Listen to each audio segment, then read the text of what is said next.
Welcome to World of Marketing Podcast, a Foster Web Marketing production. Here's your host, Tom Foster. Hello, everyone, and welcome to the World of Marketing, where I talk with industry leaders about marketing, mindset, and business growth. This episode is brought to you by my own company, Foster Web Marketing. Foster Web Marketing is dedicated to providing cutting-edge, highly customizable websites, marketing, video, and strategic solutions specifically designed for law firms, medical practices, and other professional service businesses. Our award-winning web technology and marketing systems set us apart from everyone else. Please visit our website at fosterwebmarketing.com if you want to know more. But first, let me introduce my guest, John Fisher, a lawyer, an author, and an entrepreneur. He's also a past client I always hopes come back to me, right? He is the owner and founder of the New York injury and malpractice law firm, where he limits, although I think you got a new name now, right? Or is that the name? No, the New York Injury and Malpractice Law Firm, PC. That is the name. Where he limits his practice to catastrophic injury law for injury victims in New York State. Over the last 20 years, John's practice has been limited to representing catastrophically injured persons. John has been cited as a legal expert by Trial Magazine of the American Association for Justice and the New York Law Journal. He frequently speaks to the New York State Bar Association, the National Trial Lawyers, PILMMA, Great Legal Marketing, and county and regional bar associations concerning law practice management, internet marketing for lawyers, referral-based marketing, and trial skills.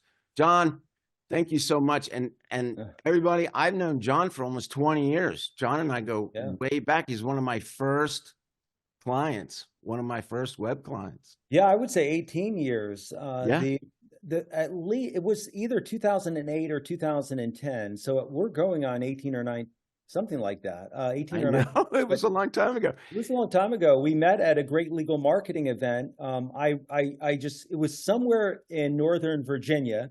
I think it was a Holiday Inn Express. Yeah, it was the Marriott Courtyard. Yeah, it was one of Ben Glass's first events, and it was the first Great Legal Marketing event that we put on in the Fairfax Marriott Courtyard. And this room was jam-packed, full of people. I was standing room only, and I'm in this room like, what? It was like in June. It was sweltering hot in Northern Virginia, and I'm like, wow, this is crazy. So my mind blew up from that day, like about possibilities that I really didn't know existed back then, because really I was the technician doing the trial work, the depositions for a very prominent firm in upstate New York. And then I thought, man, what happens? How do I get clients? What do I do when? And then Tom, basically fast forwarding, this was June 2nd, 2010. So it actually was not long after that. I got fired from my firm. I remember you got fired. I'm walking out the door that day, and I'm like, what am I going to do right now? I've got a wife and 3 little kids at home, and I've never run my own law firm. So I was totally clueless. And what I started doing was I just started writing down every policy and system that I had. It took me 2.5 years, and I put it into a book that's called The Power of a System. And my publisher is Advantage Media in Charleston, South Carolina. They were like, there's just too much content here. I said, I don't care. I want to give everything I've got. And it was based, and if you look at the book, you'd say, this is strange. What is this about? Because it's really my office policy system. I mean, it's everything that we do. Right. Nuts and bolts. And so people get it and they're like, wow. So I use that book all the time to this day, because if I want to do something in our office, like put a settlement on the record, I just open my book. Here's all the terms. Just read it. It's the same every single time. And that is what we kind of gathered from building a business, is that whether you like or dislike McDonald's, and I hate them, the reality is they have a system-oriented business where the Big Mac you get in Fairfax, Virginia is going to be the same one you get in Malaysia. It's the exact same one. How can they do that? Because they have systems for every aspect of their firm. And I've always believed that lawyers should be exactly the same way. And they said, well, where do you start? You start with the most basic administrative tasks. How do you open the front door? How do you send a fax? How do you do a 4-way conference call? Anything. Start building system after system. And Tom, when people ask me in our firm, like, how do we do this? What's this? I said, do we have a system for it? Because if you haven't checked, I'm going to send you back to Fisherpedia, where we have all of our online systems. So in my view, for any lawyer who's just starting out, that's what you would do. You'd start documenting the systems that you have for every aspect of your firm. And everybody get to his book, which is fantastic. It's thepowerofasystem.com. That's the website you can go to, thepowerofasystem.com. It is the most recognizable, what did you tell me? The most recognizable? Well, multiple independent sources have said have stated it's first or second as the best law firm management book of all time. Now, look, the reality is I've written a second book that's called The Law Firm of Your Dreams. If anyone emails me, I'll send you signed copies free of both. Wow. The Law Firm of Your Dreams took me about 4.5 years. It's all marketing and management. But Tom, basically what I do is I take whatever I have, and this all comes from me from Ben Glass. Give everything away. Be totally unique in the marketplace. Where everybody's arrogant and holding back information, just give it out. Who cares? Because you are instantly unique when you do that. If you're hoarding the information and knowledge you have, the first time I told my partners at the law firm I was writing The Power of a System, they all started laughing in unison. They're like, that's the dumbest idea that I've ever heard. Like, why would you give away the knowledge that we have? That's what everybody says. And the reality is my thought, I didn't say this, my thought was because no one else is doing that. This is totally unique. And you know, Tom, when lawyers come to me, they'll always say the same thing, that I've got a great case, but I don't want to refer it to you. I want to handle it myself. I say, no problem. Let's have lunch. Let's talk about it. And we'll spend about 2 hours talking, and I'll give all of my best advice to them. And at the end of the lunch, the same thing always happens. You know what that is? What's that? They'll say, you know what? This is complicated. Why don't you just handle it? Right? Exactly. Well, that's what happens with us most of the time too. Yeah, like, no, I can't do this stuff. Are you kidding me? And so it's a platform. Tom, once I set up I used to do a lot of marketing seminars about internet marketing to other lawyers. I do them all over the place. So I rented the Marriott Marquis, had this gorgeous like a showroom, and I invited 1,900 lawyers through digital marketing to come to this event. So only about 14 of them RSVP'd, but I'm like, okay, that's fine. So I show up at I've got a camera crew, the whole thing. We got the stage. No one shows up, not a single person. No way. So the camera crew, they start packing up, and I'm like, where are you guys going? They're like, no one's here. I'm like, so what? Let's record. Let's do an hour of recording, and we'll chop it up into little pieces, and then we'll share it out on social media. And we did. And, you know, and that's the thing, is just constantly doing things that scare the hell out of you and that you don't necessarily want to do, feel comfortable doing, just do it anyway. And some of those marketing events have been the biggest lead generators I've ever done because, Tom, one piece of advice that Dan Kennedy used to give is no form of marketing is better than the other. They're all basically just do all of them. I don't agree with that. I think person-to-person relationship building is the highest form of marketing. And if Tom Foster is on a stage at the national event of the American Association for Justice, Tom Foster is getting the endorsement of that organization as an expert. There's nothing better than that. That's a hell of a lot better than sending someone an email or something like that. So the more that you can build relationships, Tom, I've spoken in Wyoming this last year, Arkansas, everywhere I go. The reason I never turned down a speaking gig. The reason for that is I'm building relationships with all these people constantly. And Tom, you might say, look, I'm a lawyer in Wyoming. I'm never going to have a case to refer to a New York lawyer. And it's like, maybe not, but there's people within your circle who probably will. And even if it doesn't, right, who cares? I mean, we're just building these relationships nationally. And right now, Tom, through trial and error, we have now 602 referral partners, lawyers who refer us work. That's the lifeblood of our firm, those relationships. Without that, we've got nothing. So we've poured so much. But what I really appreciate about you and your company is that most companies, most digital companies will be like, hey, trust us. You know, give us your credit card. We'll take it from here. And most lawyers, I think, do that. And they're like, I don't want to deal with this internet stuff. I'll let someone else deal with it. But lawyers have to learn this stuff. They have to know it. Whether they do it themselves or not, they have to understand it. Tom, I want to share this one thing with you, and this really came from my experience with you a lot. In 2014, my wife ran for New York State Supreme Court judge, which is a trial level judge in New York State at 7 counties. And so all these people in her political party came to me and they said, here's what we're going to do. And lawn signs, all this other stuff. And I'm like, no, we're not doing any of that stuff. We're doing 100% digital campaign. And they were like, you're stupid. You don't know what you're doing. I said, it doesn't matter. It's my money. I'll do it however I want to do it.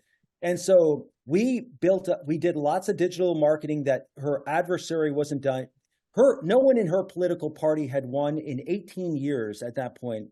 She won, my wife won, through the power of digital marketing, the highest margin at that time that had ever been done. So not only did she win, she blew out her competition. Tom, this last year, 3 candidates came to me. They said, no one at our party has ever won. I said, well, it was like a small town election. I said, I'll help you with it. So we did a total digital social media campaign. 2 out of the 3 won by landslide. The other third was a write-in voter, write-in candidate, and she came within 25 votes winning. That is great. It's amazing when you embrace the digital world. But people are so hesitant to do that. If you look at political candidates, they're like, no one ever does it that way. You're just a crazy person. It's like, okay, well, you're lost. And I don't even like talking to people anymore because it's a waste of my breath because they don't grasp it. And I think the gift that you gave me, Tom, was you said, we're going to teach you this stuff. We're not going to just say, give us a credit card. You want to do it yourself, then do it. But we're going to give you the tools to do it. And that was unique. And so what it did was force me, and we talked about this, and I could say this to any lawyer. If you did 1 piece of content per day for 45 days, and I don't care about the algorithm changes, just focus on incredible quality content and do it 1 day, every day for 45 days, your world will change instantly. And you might say, oh, no. It's okay, well, wait till that 45th day. And if I'm wrong, tell me. But the reality is I know I'm not wrong because I've seen it. When you're writing quality content, people will start contacting you. Tom, I write the craziest esoteric content that you could imagine. And you might say, look, what's the relevance to me? Probably nothing. But if you have a child or a family member that's got one of these conditions, then that article might be everything to you because nobody else is sharing all that information. And that's long tail search, John. Yeah, and that's what you picked up on early on. And that's why you got all those cases is because that's how people find is long tail search. And going back to your 45, 45 days of content, I totally agree with that. I remember when Chris Davis and Michelle Davis came on. Michelle Davis sat down and wrote 600 pieces of content, like in no time at all. But what kind of content to write? Think about the top questions that your perfect clients, your avatar clients ask you. That's what you write about, right? That's what you write about, and the conditions, and don't focus on the vanity keywords, Well, Tom, I can share this with you because, the quality, I mean, obviously it's not just about digital marketing. You have to master intake. That's obvious. If you don't have intake mastered, then none of this is even worth doing. You're 100% right. You got to get that down first. Yeah. But if you've mastered it, and our firm is about 90% Jehovah's Witness. So, I mean, Tom, they're like the nicest, most honest people you'd ever meet in your life. I mean, seriously, people have to try. I mean, I am so proud and I love the people that we work with, and I'm so proud to work with them, honestly. They never lie. They're the most honest people that you'd ever meet. And I feel like we're working in the Midwest because everybody smiles all the time. Wow. And when I come to work for you, man, you're like one of the nicest guys. When I come to work, they're like, oh, it's so nice, so great to see you. And I'm like, who, me? That's crazy. But Tom, when I was, I can tell you this, we do track return on investment. And 1 year when I was working with you, we had other people trying to contact me, say, well, can we work with you? We'd rather have your work. I said, my return on investment that year was 37-1. For every dollar I spent, I got $37 back on digital marketing for our law firm. Dude, it was crazy. And I couldn't believe it. I was like, why would I? The biggest mistake I was making back then was I wasn't putting more money into it. I should have. But the reality is I never felt sure, well, maybe this is an aberration. Maybe next year won't be that way. And that's the only reason I didn't. But the reality is I just saw great cases. And you know what, Tom? Multi-million-dollar cases that I got with Foster Web Marketing. That's the truth. I mean, lots of success. I mean, I was just so proud of the work that we were doing because I felt like we Paid were for that house you're in. Yeah. Right? What's that? I said it paid for that house you're sitting in now.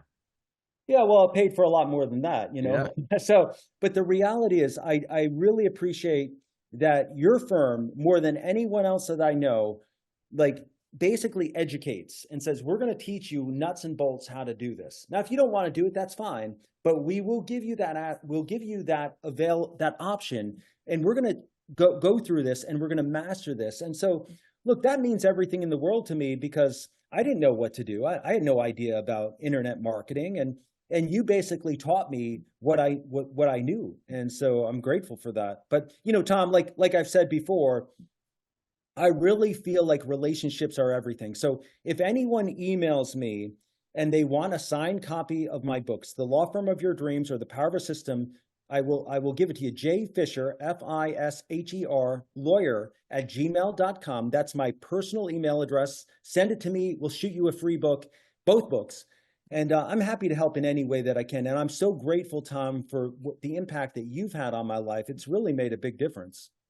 Well, we've known each other for a long time, my friend, and I'm so pleased that you've been so successful, truly, in all aspects, you know, like in your law firm, and you're growing and you're doing different things now, plus your book stuff. I mean, it's just fantastic what you've accomplished in the time that I've known you.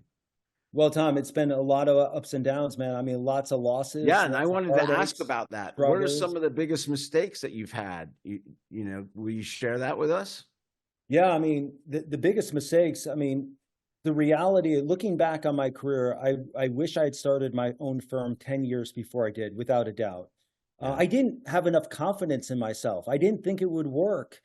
And I didn't know any better, but it would work. And so it's really easy for lawyers to say everyone should open their own shop, but that's not true.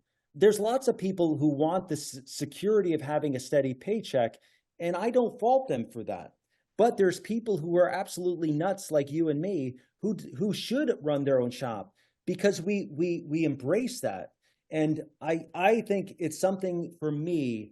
I would have gone back. I have a good friend in Orlando, Bill the Lawman Umansky, and Bill and I talked, and I said, really, the only difference between him and I is he started his own shop like within a couple years of law school, and I started my own shop, you know, much later than that, like 15 years later. And so that's a big difference. I'm like 15 years behind the 8 ball on that. So I would have started my own firm earlier.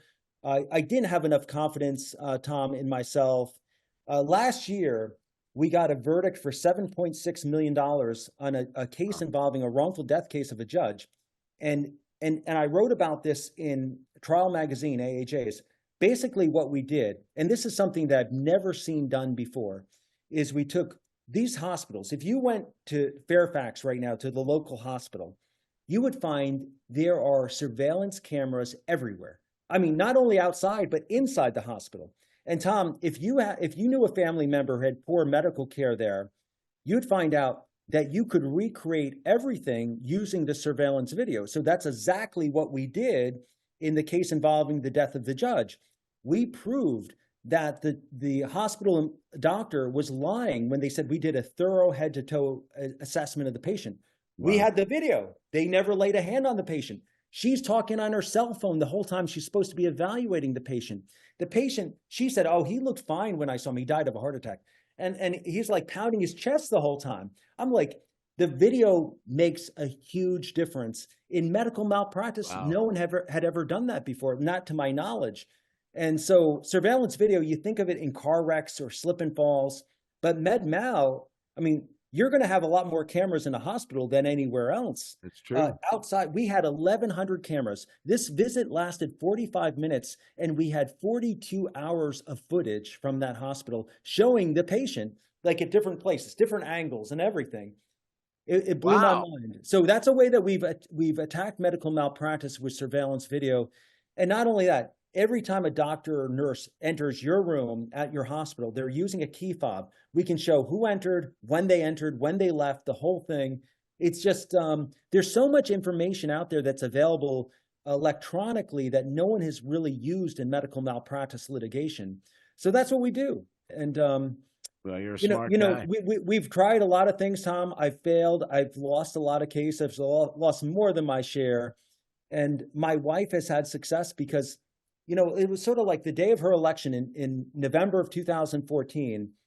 My son said to my wife, she goes, "Mom, I don't care if you win or lose. You're a winner in my book." And she's so right, because when we put ourselves out there and we try something, even if we fail miserably, who cares?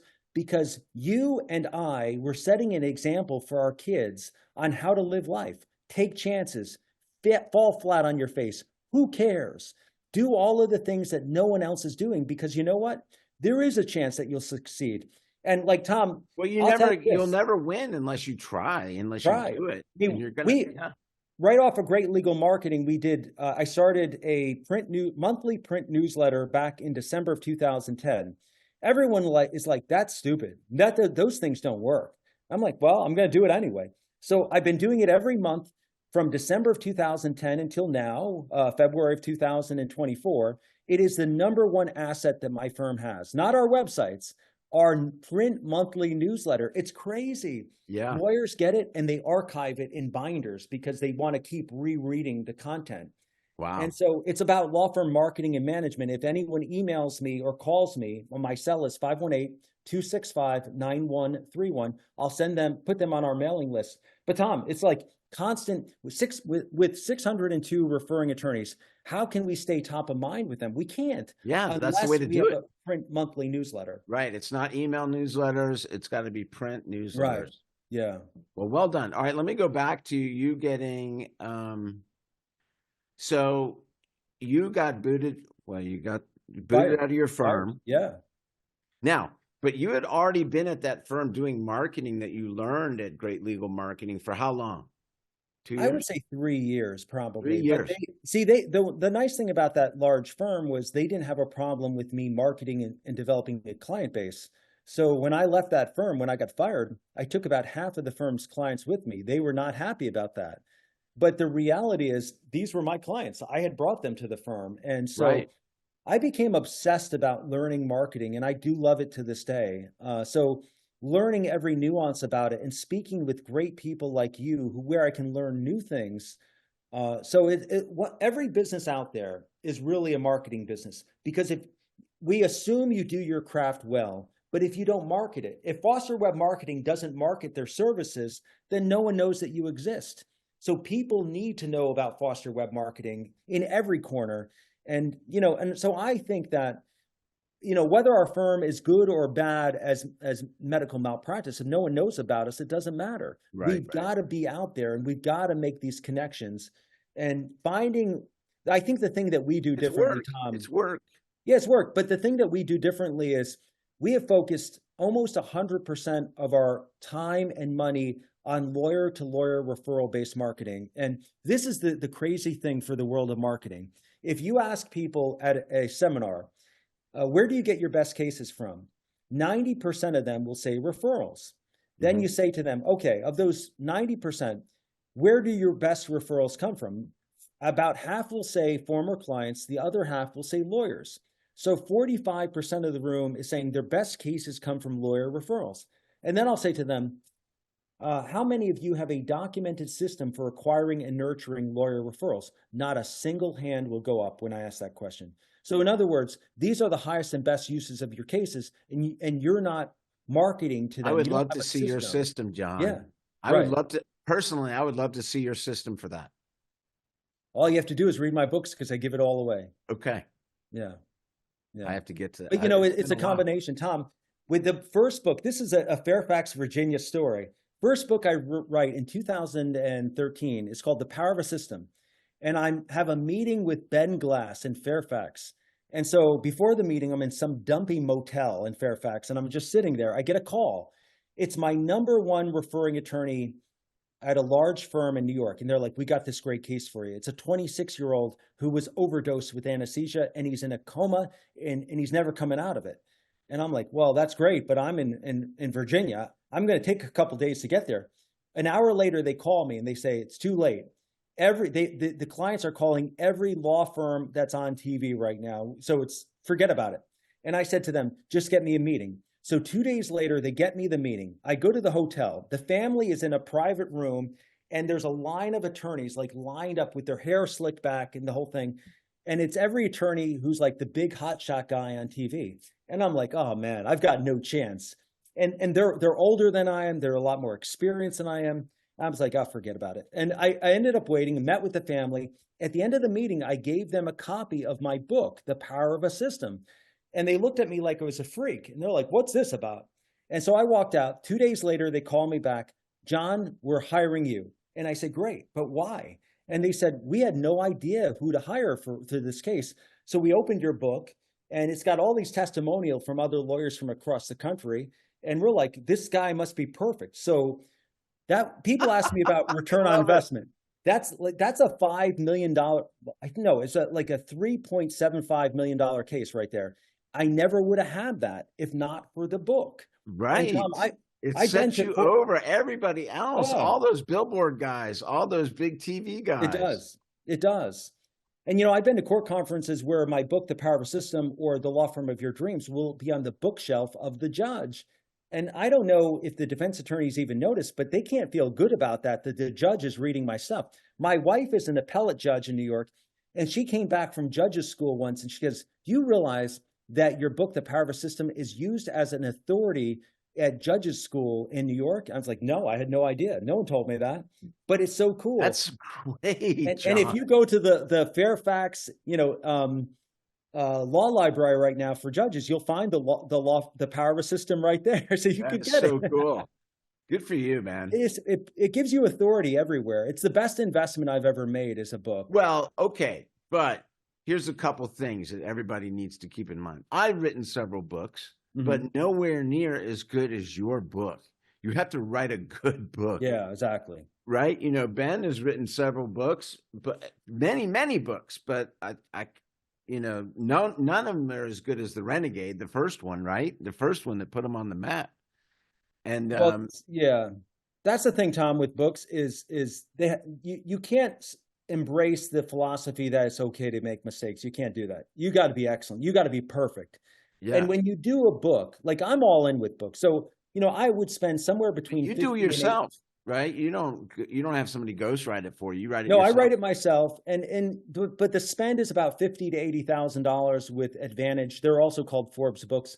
And the reality is they do everything for you, the layout, the printing, but also the marketing, the promotion, everything. And it's amazing. It's a long-term marathon basically. And you just keep building it out. You do second editions. You give everything away. Nothing is about you. I write a story, Tom, in my most recent book, which is called Win Today. Nothing to do with the law. And I write about my experience as the son of an alcoholic father. My whole life, my father was an alcoholic lawyer. And it was really hard being around a highly successful man who had a great career, was a great man, but it was pretty much an everyday occurrence that I would come home and my father would be intoxicated. Sometimes he'd be on the floor or the couch face down.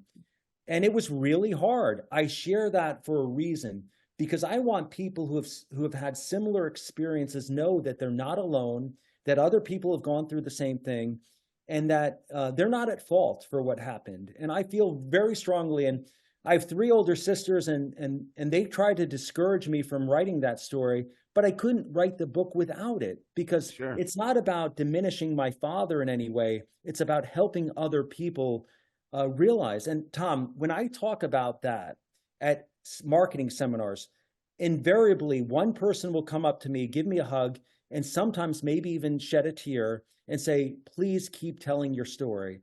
We need to hear it. And it's so important, because You and I know life's not perfect. Everybody's got shit flying on them all the time. It's part of our lives, and it's okay. But I want people to know you're not alone when you go through these struggles. It's hard, man. And it's been hard for me. But the struggles do make us stronger. I know that's a cliche, but I think when you go through hell, you come out stronger, you know? Yeah.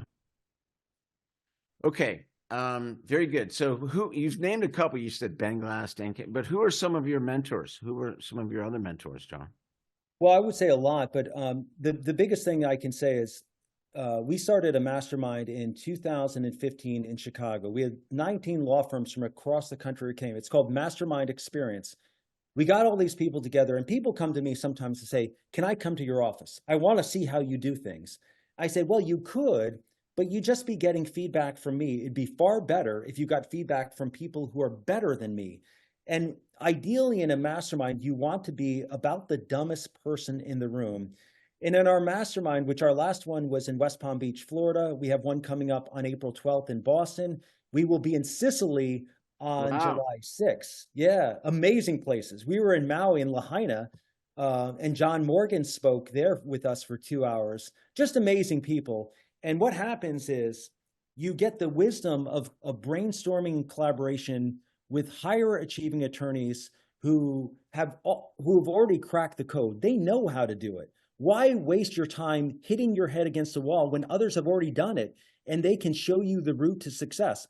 I mean, and I think that any attorney out there, regardless of the mastermind, just join a mastermind. You can create your own mastermind. It doesn't matter. But the reality, the mastermind will give you like I would call it, if you had Mark Zuckerman, Warren Buffett, Jeff Bezos, and they were there just to help foster web marketing, and you could call them on a moment's notice, and the three of these guys would pick up and they would give you advice. Tom, that would be the most incredible 100%. Thing in the world, right? Yeah. That's what a mastermind is. Yeah. And so for any of us to think in our small communities, my small community in upstate New York, that I have all the answers, the only genius that I have is that I don't have all the answers. That's my only knowledge, that I'm lacking, and that other people do things. Well, your genius is that you're always searching to be better. You're always searching to, how do I improve this? How do I improve this? How do I improve this? Yeah, exactly. It's a never-ending quest to improve small ways. So, Tom, like right now, I could tell you, if a law firm wanted to have the most Google reviews of any law firm in Virginia, very simple. And I could help you get this done like in a year. It really wouldn't be that hard. All you have to do is this one thing, and no one will do this. You have to ask for at least one Google review every single day. If you do that, you will have about 500 to 700 reviews in under a year. Now, he's got 609. Right. That's you, John. And you know where I started out about 2 years ago? 124. Right. All you do is ask. You chip away at it a little bit. And you know how long that takes? About 15 seconds to ask for a review by email. No problem. And document your streak every day in a book. I share it with others. And we just a solid 5.0. 5.0, right. With 600 reviews. That's pretty good. I don't know if I've seen that.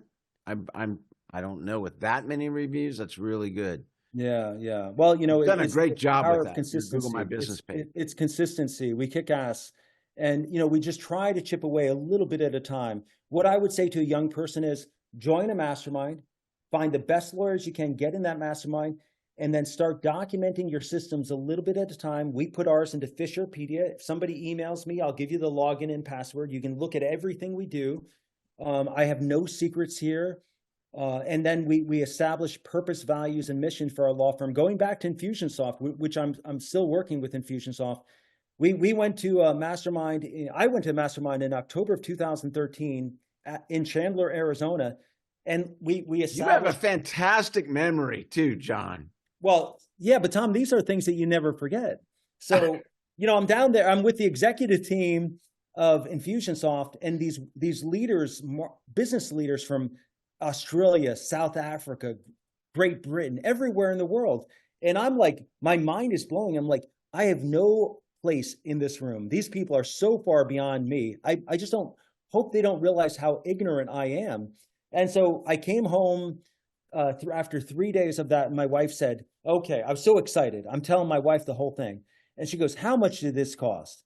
I said, no, it doesn't matter. It doesn't matter. She goes, how much did it cost? I said, $10,000. And she goes, are you out of your mind? We could go on vacation for that. I'm like, honey, this was the best 3 days of my professional career. And hands down, it was. And so that's where the idea for our mastermind began. And it is definitely the best thing I've ever done in my career, the mastermind experience. Just phenomenal people who will do anything for you. And it's just been just amazing, really. I lose money on every mastermind, and it's the best use of money I've ever done, because it's not about taking advantage or making money. It's about really, and this is the one insight I've got about masterminds. I thought I would leverage the knowledge of other people, and I have, but not to the extent that I thought. Number two, I thought that we'd make some money doing this. I definitely lost money on all of it. So a really bad idea there. What has been the greatest achievement of this mastermind is watching young attorneys thrive in their practices. So we have a mastermind guy, Ryan McKean, and his partner, Andrew Garza, in Connecticut, and they had a $100 million verdict about a year ago. And they're like, without the business fundamentals in place, this never would have been possible. That makes it all worthwhile. And when I see a law firm owner stepping out on his own for the first time, that makes it all worthwhile. Because I know that we played a small role in all of that. Sure. And it's so cool to see. That's how I feel about, my clients that become successful like you. I'm some pride in that, Yeah. No, absolutely. I mean, look, the reality is our life is impacted by everyone, you, Ben Glass, and I'm eternally grateful for everything that Ben has done for us, because he opened our eyes to a way of marketing our business that I didn't know existed. And all we see is billboards out there, TV ads, and I can't afford all that stuff. And I'm like, I want something that's a little bit more, that is more dignified than lawyers wearing boxing gloves. I want something where I can help people, because that's really what my passion is. And I know people talk about culture, and I'll tell you, culture to me means just one thing. It means that all the people who are on your team are aligned around a common belief system, and they have the same values. And in our firm, if you're not passionate about the rights of the disabled, you will not last. You will not work at our firm. And I can see that. And people will come to me and they'll be like, I'm an Ivy League graduate, but I'm not sure if I'm passionate about the rights of the disabled. I'm like, you just answered my question for me. You're not a good fit for our firm, because if you were, you would know it. It's in your heart and soul.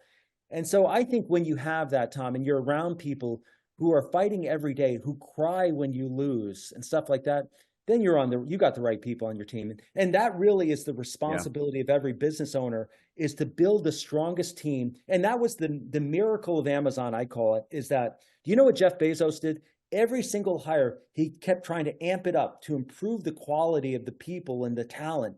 And he just kept raising the level, so it got higher and higher. And that was his secret sauce, is building the best team possible. That's my secret sauce, because certainly I wouldn't be able to do it all. I got 50 people on payroll. Wow, that's amazing. That's awesome. Yeah.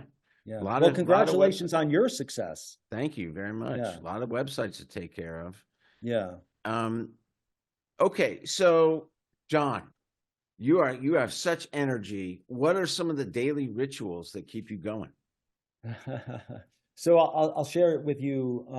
I jog it. I do streaking. So streaking doesn't necessarily mean what you think, but I jog at least 1 mile every day for, I think, 1,024 days. I've jogged 2,000 and almost 400 miles. That's about, I think, roughly 90 marathons. So I jog at least. I do a routine. I do core exercises, which are 8 exercises every day for like 730 consecutive days. I do upper body every day for about 650 days. I request a Google review at least once a day, and at least is the key word. Sometimes I do more. So we've got 609 Google reviews. I do one video. Tom, you'd like this. One video at least once a week. I will shoot a video. I've done that for... Your videos are great, by the way. They're great. Oh, thank you. 73 consecutive days. So I'm building up the YouTube channel. I'm doing things that I love how everybody, I hope you hear that. I love how you keep count of it. Like you're keeping track of yourself. Do you have a goal, or are you just like, I'm just going to keep going as long as I can every day? No. when you streak, you And don't every have day goals. that you do it is a motivation. It's right. It's like inspires you. I'll tell you, I was in South Carolina, and I was just like, I had to go to the hospital. I had I had blood in my urine. I had all this horrible stuff. And my wife is like, "You're out of your mind. You're going to work out when you've got like blood in your urine. You might not die. You might die today." And I'm like, "Hey, I'm going to do it anyway." And so my wife is like, "You're out of your mind." And the reality is, Tom, when you streak like that and you have a streak going for 1,000 days, there's no way in the world you're going to let that streak end. You just keep going. And so my thought for people in the internet marketing world, think of something that moves the needle. For example, if you enjoy writing quality content for your website, write at least one article for your website, quality article every week, and do that religiously. Keep a streak and get that going. And consistency is key. Yeah, consistency. Yep. If there's one secret to success in the world, it's consistency in doing simple daily activities, and things that move the needle just a little bit for you. And when you do that, it doesn't seem like much over time, but over a course of months or years, the changes are profound. Well, it creates habits, right? That's what happens, is that it creates the habit. But actually much better than habits, because a habit is something that I view as sort of like a thoughtless activity. Like you get in a car, you put on your seatbelt. That's kind of thoughtless. But streaking is intentional, deliberate activities where like last night, Tom, the whole day I was booked. I had things I had to do. I watched the Super Bowl. It's 10:30 at night, and I hadn't done any of my streaks. So I worked out, I jogged, I did all this other stuff, cranked it out. Around like 12:30, I'm exhausted, but got it done.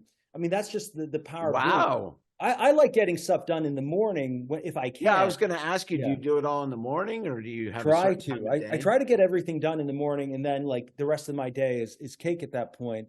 But it's the book is by Jeff and Jamie Downs called Streaking, and they actually came to one of our masterminds, and they talked about the power of streaking, and it just seems like a very deliberate, intentional way of living life. So, for example, if somebody wanted to learn more about scriptures, well, then read 2 paragraphs of the Bible like every day, or the Quran or whatever, and just read it every day. Two paragraphs, no big deal. You want to read more, or whatever it is that you want to do with your life. Now, like one of the things that I do is every day I document my food consumption and my physical exercise on a website. And I have a nutrition coach who I deal with every day. And it's an organization called My Body Tutor. But every day for about 3 years, I've been documenting everything. And what that does, Tom, when I have to document my food consumption, it makes me very intentional about the stuff that I eat. Sure. And like, oh, somebody's offering me a cookie here. It's like, nah, I'm not going to do that. That's not something I want to actually report to my nutrition coach. I had a cookie. Right. And put in all the ingredients. Yeah. Right. I know what you mean. Yeah. I've tried those. I haven't been consistent. Let me put it that way. I have not been good and consistent about that. Well, no, you know what the thing is? That's the whole thing, Tom. None of us are good at it. Nobody is. And like, people you are apparently. Well, not really. I mean, people say, "Oh, you're so you've got such willpower." No, I don't. I don't have any willpower. But the key thing is, I know that I'm going to fail. And Tom, one of my nutrition coach, I once reported that I had 3 frozen margaritas with a friend from college who I hadn't seen in 25 years. And he goes, "Oh, so will you remember those frozen margaritas in 2 weeks?" I'll say, "I'll remember them 5 years." He goes, "Then I've got no problem with it." And that's the whole thing, is having special indulgences that really enhance the moment that we're in, rather than just going home and having a beer. That's meaningless, right? But if you're meeting a friend you haven't seen in 15 years, well, that's different. That is a special moment. Sure. Yeah. Okay, so that leads me, great segue to, what is the craziest thing you've ever done?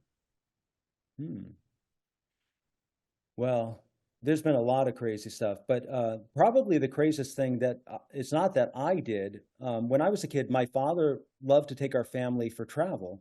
And so he'd take us all over the world. And we went to Venezuela once. And I remember, it's not like we're going to a beach resort. He chartered a plane to the interior of Venezuela because he wanted to see how Aborigines in Venezuela, who had been untouched by human society, lived. So we're going in this chartered plane like into this jungle, right? How And old are you? they had to mow the landing strip so we could land the plane. Yeah. How So, old are you? like 6 years old. So we get there and everybody's naked. So all the women and men are running around naked. I'm like, like crazy stuff. And my father would take us everywhere. Like he would take us to, he been to the Middle East, like places you can't even go right now. And places where they hate Americans, but we would go to these places and I love them. So I love to travel. In fact, that's why we're going to Sicily in a mastermind. I love Sicily and we're going to go to Malta and Istanbul, Turkey, and then another part of like central Turkey. And so, we've been all over these places. And the best thing about it, Tom, when you go to all of these places, you find out that people are just like us everywhere. I mean, my wife and I took our kids on 5-country safari in Southern Africa. And you know what? The people are the nicest people you'd ever meet. And they're so humble and grateful for everything. They have no plumbing, electricity. They have no sewage. They've got nothing. And yet they're happier than we are. It's crazy. But I want my kids to see that, to realize that it's not stuff that's going to make you happy. It's the special experiences in life and giving everything you have, giving your life as a gift to the world that will make you special. And that's what I'm trying to help our kids with, because when I'm dead, I don't, they say 11 people will cry at your funeral, and that's probably like your immediate family. And I really think I've bigger ambitions with my life, that I want my life to really made a dent in the universe, like Steve Jobs would say, and that I've impacted people. And if you and I can help young lawyers build great law firms, then I think that we have put a dent in the universe. That's a pretty cool thing. Wow, man. I miss talking to you. You're such a great guy to talk to, and you're totally right. Helping others, I was thinking about when you were talking about Ben. Ben Glass is the one that kicked me into starting this company in the first place, right? And the same kind. I was scared to death to do that, but he was like, "You got to do it. You got to do it. You got to do it." Well, you're a perfect example, Tom. Like you met with him and he said, "Can you create a website?" And you're like, "Oh yeah, no problem. I've got it." Yeah. What do I do? didn't know how to do it. What do I do? So you get a book at like Borders and you're like, "Oh, okay, this is it." But you took a chance and you could have just said, "No, hell no. I don't know how to do a website." But you took a chance, you put yourself out there, and people appreciate the transparency in that as well. They want to know that you're a real person. And I see so much fluff out there. And that's what I see that's different about you and your organization, is that you're meat and potatoes people. You're down to earth, humble people. And like, if we can help you, and I'm so grateful for the things that you've done, because I know that we would not have the cases or the success that we've had without you and your organization. Well, thank you, buddy. Yeah. All right. Well, we've gone on for a long time here. So but John, thank you so much. We're going to have a repeat of you. We have repeats of, certain people, and I'm going to bring you back maybe after your Sicily trip and hear how it went. Well, I hope that we have a chance to talk further, what we discussed beforehand, because you're going to stay on the podcast. We're going to end the podcast. You're going to stay on. We're going to talk for a little bit longer if you got the time. Sounds good. All right, everybody. Thank you so much for tuning in to this very, very cool podcast with my friend, John Fisher. I hope you all have a wonderful day. Remember, all the things that the phone numbers to get in touch with him, his email, the book, The Power of the System. Got to get that stuff. John, thank you so much. I'll talk to you. Thank you, Tom. Appreciate it.